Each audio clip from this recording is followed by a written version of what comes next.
Dallas Mavericks. Well, as we all know mga kawan stories, ito ang defending champion sa Western Conference. Matapos nga silang ma-gentleman sweep sa NBA Finals, target nga po nilang palakasin ngayon ang kanilang lineup. And guess what? Napakagandang balita ang kanilang nagawa ngayon matapos maging successful ang ginawa nilang sign and trade kay Klay Thompson. Basically, another superstar muli ang nasa kanilang lineup with Kyrie Irving and Luka Doncic. Ang tanong ngayon, perfect fit nga ba ito para sa Dallas Mavericks?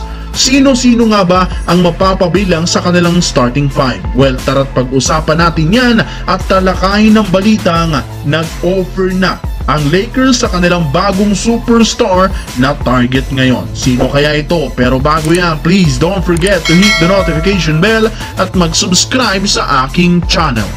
We can say mga kawan stories na mas lalong lumakas ngayon ang lineup ng Dallas Mavericks. As we all know, may tatlong player ang nawala sa kanilang team. Derrick Jones Jr., Tim Hardaway Jr. at si Josh Green. May pumasok rin naman tatlong bagong player sa kanila.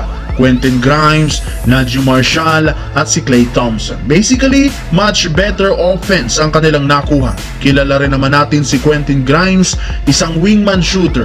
Naji Marshall, isang solid defender. At si Klay Thompson na technically isang two-way player at star caliber player. Pero ang tanong, ano nga bang may tutulong ng tatlong ito sa Dallas Mavericks? Well, first and foremost, nasa starting five si Klay Thompson habang ang dalawa naman bababa sa second unit. Basically, aatras si Klay Thompson sa small forward habang shooting guard naman si Luka Doncic. Napakagandang kombinasyon ang makikita natin dito dahil napaka-efficient si Klay Thompson sa mga off-ball at quick shot na magsisilbing instant boost sa opensa ng Dallas Mavericks. Alam naman natin na hindi rin naman ball hog si Klay, mas gusto nga nitong mag-i-involve ang kanyang mga kakampi. Maaasahan ito sa mga crucial moment lalo si depensa dahil we can say isa rin naman nga itong lockdown defender. Complete package na nga ngayon ng Dallas Mavericks at tumaas lalo ang shooting percentage nila dahil kay Klay Thompson. Iba na nga ngayon, magsisilbing third man o third option dito si Klay Thompson sa Dallas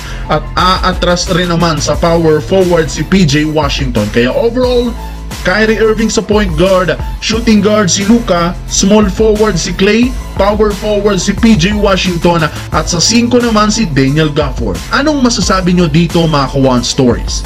Samantala, talakayin rin naman natin dito ang balitang nag-offer na si Rob Pelinka sa kanilang bagong target na superstar. Well, kung inyong matatandaan na target sana ng Lakers si Klay Thompson sa isang sign and trade, ngunit dahil nga hindi sa kanila umayon ng tadhana matapos tanggihan ng Warriors ang kanilang offer para kay Klay, mapipilitan si Rob Pelinka na gumawa ng bagong plano. Ayon nga sa source mga kawan stories, willing pa rin magpababa ng sweldo si LeBron para makuha si DeMar DeRozan. Yes mga kawan stories, eto na lamang ang nag-iisang player sa free agency ang handang magsakripisyo para sa max contract. Sa ngayon, kumpirmado nang hindi babalik sa Chicago Bulls si DeMar DeRozan matapos nilang kunin si Josh Giddey. Ayon kay Chris Haynes ng Bleacher Report, nag-uusap na nga po ngayon ang agent ni DeMar DeRozan at ang Lakers para sa kanilang gagawing 3-team trade. Ayon sa balita, handa na nga pong mag-offer ang Lakers sa Chicago Bulls ng sign and trade deal. Kabilang sa mga teams na tutulong sa kanila ay ang Brooklyn Nets na gusto rin namang makuha si D'Angelo Russell.